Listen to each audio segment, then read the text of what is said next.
우리 아이들 키우면서요. 저는 미워도 다시 한번 한 100번을 찍고요. 참 울기도 많이 울었습니다. 그러던 중에서 참 많이 공감했던 얘기가 하나 있습니다. 예전에 그리스인들에게 성지로 여겨지는 델로스 섬에서 태양의 신 아폴론과 달의 여신인 아르테미스 두 남매를 낳은 레토 여신의 얘기입니다. 제우스 잘 아시죠? 아, 알죠. 너무 좋아하죠. 네, 올림포스 12신 중에서 으뜸이다. 최고신이고 네. 대빵신. 어느 날 제우스는 레토라는 여신과 사랑에 빠집니다. 그리고 레토는 임신을 하죠. 하지만 정실부인이면서 가정과 결혼의 여신인 헤라는 제우스 아이를 가진 레토를 질투해서 레토를 신들의 세계에서 추방을 하면서 누구든지 출산을 돕는 자들은 영원한 헤라의 저주를 받을 거라고 선언하죠. 출산이 임박하면서 레토는 해산할 장소를 찾았지만 모두 헤라의 저주가 들어와서 아무도 레토를 도와주지 않았어요. 레토는 한참을 찾아 헤매다가 겨우 파도를 따라서 떠도는 섬인 이 델로스를 발견합니다. 그리고 어렵게 아폴론 아르테미스 남매를 출산하게 돼요. 레토는 출산 후에도 헤라의 질투로 인한 해코지를 늘 걱정하면서 살아야 했습니다. 어느 날 아폴론과 아르테미스 쌍둥이 남매를 낳은 레토는 어느 마을에 도착을 해요. 이 남매를 안고 있지, 또 이 배도 고프지, 또 목도 마르지. 지칠 대로 지친 레토는 우연히 한 호숫가를 발견합니다. 레토가 물을 마시려는 모습을 묘사한 건데요. 이 그림에서 어떤 모습이 보이시나요? 지금 맨 왼쪽에 남자분 지금 발을 담그고 있잖아요. 네. 그러면 오른쪽에 남자분이 또 손으로 밑에 뭔가 퍼올리는 것 같은 느낌이 물 못 마시게. 뭔가 사람들이 굉장히 방해를 하는 것 같죠. 아이하고 지금 아이들 너무 이렇게. 목마른데 역시 이매진 씨가 잘 맞췄습니다. 레토는 제발 물을 마시게 해달라고 사정도 하고 부탁도 하고 애원도 하지만은 농부들은 레토를 밀치면서 거부를 해요. 심지어는 레토가 물을 마시기 위해서 물에 입술을 대는 순간 이렇게 발로 휘저어가지고 흙탕물을 일으켜서 절대로 마실 수 없게 방해를 합니다. 왜 저렇게까지 해야 되나? 분노에 찬 레토는 너희들은 영원히 물속에서 살아라 하고 외쳤어요. 그리고 농부들에게 신비한 변화가 일어납니다. 농부들은 어떻게 됐을까요? 물고기가 됐나? 근데 상반신만 됐어. 물고기가 반만. 반만? 네, 물 가지고 장난쳤으니까 물에 못 들어가는 동물로 만들거나 뭐 그러지 않았을까요? 약간 비슷한데. 아, 그래요? 그럼 그림을 하나 볼까요? 상반신만 진짜. 우와, 개구리다. 아, 개구리로 변했구나. 레토의 말이 끝나자마자 이 목은 넓적하게 부풀어 오르면서 입은 옆으로 쫙 찢어지고 그리고 배는 흰색으로 개구리가 된 겁니다. 물 한 모금 제대로 얻어 마실 수 없는 레토는 얼마나 비참하고 외롭고 괴로웠을까요? 쌍둥이 남매를 출산하기 전부터 출산한 후에도 레토를 도와주는 사람은 아무도 없었어요. 하지만 그래도 저에게는 주변에서 도와주는 사람들이 많았습니다. 혼자서 영국에서 아이를 둘을 키우느라고 정말 어려움이 많았습니다. 특히 제가 걱정하는 게 아이들 이 사춘기였어요. 큰 아이가 딸이다 보니 가장 또 힘들었을 때가 딸의 초경이었습니다. 마음은 다 먹고 있었는데 막상 다치니까 어떻게 해야 될지 모르겠더라고요. 그때 친하게 지냈던 이 아주머니에게 조언을 구했습니다. 제가 이 어떻게 하면 좋겠습니까? 그랬더니 케이크하고요 꽃이랑 이렇게 선물 주면서 축하해 주라고 하더라고요. 그분들의 조언을 따라서 제가 이 딸한테 선물을 주면서 축하한다고 했더니 우리 딸이 그냥 깜짝 놀라는 거예요. 그런 일화도 있었습니다. 저한테 내밀어준 고마운 도움의 손길이 없었더라면 아마 레토처럼 제 영국 생활도 정말 고달프고 외로웠을 겁니다. 그런데 어느 날 계산기를 이렇게 내가 이렇게 두드러 이렇게 두드려 보니까 우리 애들을 대학교까지 못 보내겠구나 그런 생각이 들더라고요. 결국 영국 생활 4년 만에 혼자 한국으로 돌아와서 다시 연기를 시작했습니다. 돌아오고 나서는 참 많이 막막했어요. 영국으로 가기 전에는 뭐 여러분들 잘 아시겠지만 한증세가죠. 봉수. 그죠. 또 제가 인기 있는 배우였었거든요. 그런데 모든 걸 내려놓고 떠난 한국에서 다시 연기를 내가 시작할 수 있을까? 참 많이 걱정도 됐고요. 몇몇 분들이 뭐 작품을 함께 하자고 제안을 해주셨지만은 제가 선뜻 나서지 못하고 있을 때 에릭 히톤의 이야기를 떠올렸습니다. 어느 신성한 숲 중앙에 아주 이 거대한 참나무 한 그루가 있었습니다. 그 나무는요, 대지와 곡물의 여신이자 숲과 나무들의 수호신인 데메트르 여신에게 봉헌된 나무였습니다. 하지만 신을 경멸하고 우습게 생각했던 에릭 시터는 주변의 만류에도 불구하고 도끼로 이 참나무를 베어버리는 만행을 저질러. 이 일로 인해서 데메트르 여신은 너무 크게 분노를 합니다. 그리고 동정받지 못하게 동정을 불러일으킬 무서운 벌을 내리기로 결심을 하죠. 에? 그게 뭐지? 동정은 받지만 동정을 받을 수 없는 거면은 사람들이 일단 나한테 접근 못 해야 돼요. 몸에서 냄새가 나거나 아니면 고슴도치처럼 저 몸에 뭔가 뾰족뾰족한 뭐 외형이 변화되거나 이런 느낌일 것 같은데. 어우, 훌륭하죠? 안 훌륭합니다. 바로요, 허기예요. 네? 배고픔, 허기. 데메테르는 허기와 기아의 여신인 파메스에게 에리시톤의 뱃속에 들어가가지고 음식을 먹고도 계속 이 배고픔에 시달리도록 만들어 달라고 합니다. 너무 고통스럽겠다. 너무 괴롭겠다. 너무 싫은데. 최악이다, 최악. 그림 속 오른쪽에 빼빼 마른 여자가요, 바로 허기와 기아의 여신인 파메스예요. 무지개 여신 이리스로부터 데메트르의 명령을 전달을 받고 있는 거죠. 그리고 왼쪽 이렇게 귀퉁이를 보면요, 자고 있는 에릭 시톤과 파메스 모습 보이죠? 네. 들어가는 거구나. 데메트르의 명령을 받은 파메스는 에릭 시톤의 집에 찾아가서 깊은 잠에 빠져있는 에릭 시톤을 두 팔로 껴안아요. 그리고 이 목과 가슴, 입안에 숨을 크게 불어서 허기를 꽉꽉 채워넣습니다. 자, 이제 에릭 시톤은 아주 큰일 났습니다. 신의 저주를 받은 에릭 시톤은 집에서 깨어나자마자 견딜 수 없는 허기에 시달려요. 하인들에게 먹을 수 있는 모든 것을 사오라고 시킵니다. 하지만 항상 차려진 그런 음식들을 먹고도 허기는 채워지지가 않아요. 야, 이것들아! 왜 먹을 것을 너 안 가져오는 거야? 더 가져오란 말이야! 더! 온 세상 사람이 먹을 수 있는 그런 양을 먹고도요, 이 에릭 시톤의 걸신들인 시장기는 해결되지 않습니다. 결국 조상한테 물려받은 재산도 탕진합니다. 심지어는 먹을 음식을 마련하기 위해서 바로 이것까지 팔아넘깁니다. 뭘까요? 이것? 자, 이 그림은요, 그리스 로마 신화 속 에릭 시톤의 내용 중 한 장면을 그린 건데요. 이 그림 안에서 어떤 모습이 보입니까? 일단 저 음식이 보이고 네. 거래를 하고 있고요, 네. 남자들이. 뒤에 집이 보이면 집 한 거 아니에요? 집값이 땅값이 올라서. 야, 뒤에 저 방청객분이 정답을 말씀하신 것 같아요. 뭐라고요? 저 직접 말씀해 주시겠어요? 무슨 거래예요? 사실 딸을 한 것 같습니다. 맞습니다. 오. 밑에 딸을 쳐다보고 있구나. 네, 에릭 시톤이 판 건 바로 자기 딸이었습니다. 아이고야. 하지만 에릭 시톤의 식탐은 이건 계속 더 커지기만 해요.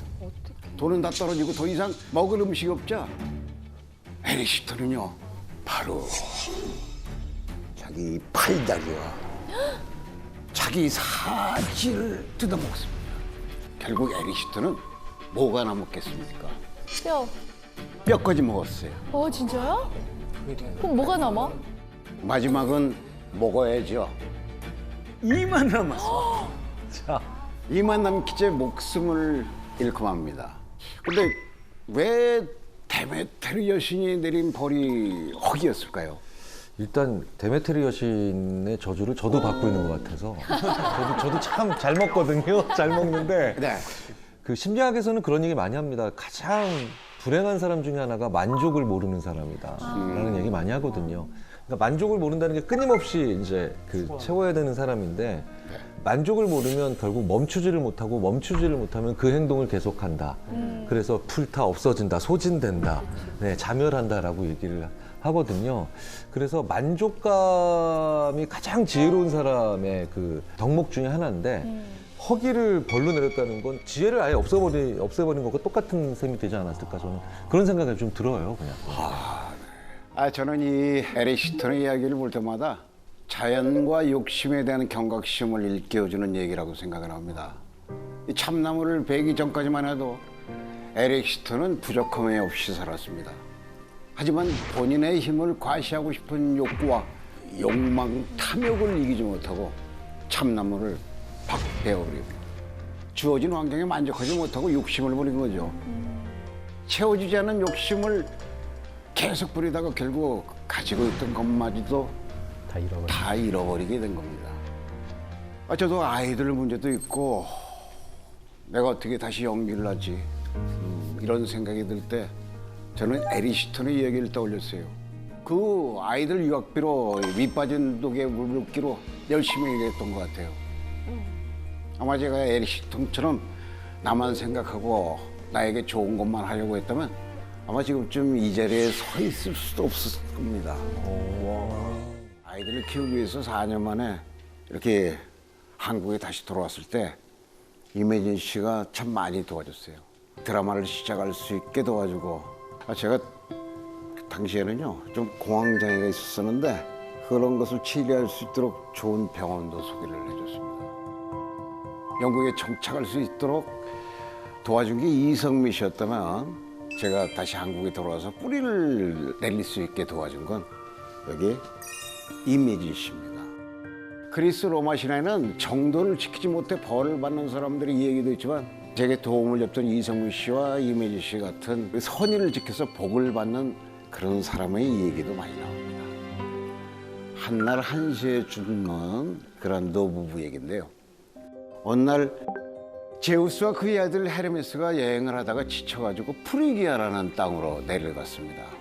그런데 이 집 저 집 찾아다니면서 쉴 곳을 찾았지만은 사람들은 문을 열어주지 않는 거예요. 나그네로 변장한 두 신을 받아준 곳은 유일하게 단 한 곳이었습니다. 마을에서 가장 허름한 집에 사는 필레몬과 바우키스라는 노부부였습니다. 노부부 집에 방문한 두 신의 모습을 그린 건데요. 그림 속의 등장인물들이 뭘 하고 있는 것 같습니까? 음식을 나눠드리고 있는 것 같은데. 과일을 먹으면서 와인도 마시는 것 같고. 요 그림은요. 마을에서 가장 허름한 집에 살고 있었으니까 대접이 변변치 않은 건 말도 할 수가 없죠. 하지만 노부부는 가난한 삶 속에서도 일행을 정성껏 대접을 했습니다. 그래서 감동한 제우스가 나그네로 변장했던 것을 풀고 이 부부의 소원을 들어주겠다고 합니다. 부부는 남은 생 동안에 제우스를 섬기다가 한날 한시에 죽고 싶다는 소원을 빌어요. 그래서 필레몬과 바우키스는 그 소원대로 제우스의 사제로 살다가 수명이 다 되었을 때 한날 한시에 죽고 나란히 두 그루의 나무가 되었습니다. 그 제우스가 맨날 바람 피우고 바람둥인데요. 여기서는 아주 정상적으로 나옵니다. 그래서 이게 보면요. 올림포스 12신도 어떤 그 특징 중에 이렇게 특징이 있는데 그 속에서 나쁜 그런 역할만 하는 게 아니고 때때로 좋은 역할도 한다는 걸 기억해 주시고요. 재석 씨도 아이가 있죠? 네, 맞습니다. 예, 나도 모르게 내 아이를 뭐 자랑하거나 뭐 그런 적 없나요? 그러고 너무 그러고 싶은데 많이 참는 편입니다. 왜냐면 이제 제가 왜? 애 없을 때 주변에서 이제 결혼한 형들이 야 이거 봐봐 너무 예쁘지 않냐를 저는 하나인데 사진 자랑. 주변에 아이 있는 형들은 막 한 10명 되는데 그 형들이 와가지고 다 하나씩 보여주니까 사실 아기 때 똑같이 생겼잖아요. 그 리액션도 이제 한두 번 진짜로 되는데 혹시나 저도 그러지 않을까 해가지고 자랑은 하고 싶지만 궁금해하는 사람들이 있으면 보여주고 아니면은 잘 자랑하지는 않습니다. 이 자녀가 잘 자라면 자랑하고 싶은 마음은 누구나 다 똑같습니다. 있긴 있어요. 진짜 너무 자랑하고 싶고 막 그래요. 하지만 저는 자녀 양육과 관련해서 항상 마음에 새겨두고 깊게 새기는 그런 얘기가 있습니다. 테베라는 아주 번성하고 풍요로운 도시가 있었습니다. 이 나라의 왕비 이름은 니오베로 자랑할 것이 너무 많은 사람이었어요. 출신 성분도 좋죠. 가문도 훌륭하죠. 막대한 재산의 권력까지. 그리고 미모도 아주 빼어났거든요. 아 예뻐 보다. 어느 하나 빠지지 않은 사람이었었는데 니오베에게 이 중에서도 가장 큰 자랑거리를 꼽으라고 한다면 7명의 아들과 7명의 딸 이렇게 총 14명의 많은 자녀였습니다. 그런데 어느 날 테베에 한 가지 이벤트가 발생해요. 당시 테베에는 장님 테이레시스의 딸인 만토가 있었는데요. 만토는 테베 사람들에게 레토와 두 자녀인 아폴론과 아르테미스를 경배하라고 외치고 다닙니다. 이 외침을 들은 테베의 모든 여성들은 머리에 이렇게 월계관을 쓰고요. 레토의 신전에 분향을 올립니다. 이 광경을 니오베가 봅니다. 화가 나기 시작해요. 왜냐하면 자기 할아버지가 이 제우스고 또 어머니는 거인신인 아틀레스의 딸이었거든요. 집안 명예를 전혀 밀리지도 않지. 아니 내 자식은 14명인데 레토는 꼴랑 과딱지가 나는 거죠.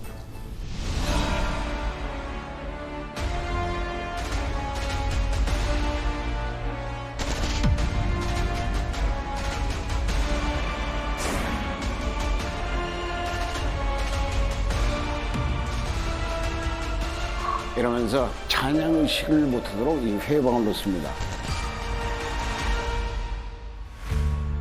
그러자 감히 애들 조금 많다고 나를 무시해? 니오베에게 몰당한 레토는 화가 나서 아폴론과 아르테미스에게 복수를 시킵니다. 과연 아폴론과 아르테미스는 니오베에게 어떤 복수를 했을까요? 아이들을 막 자랑하고 그랬으니까 뭐 아이를 없애거나 뭐 이러지 않았을까요? 아니에요?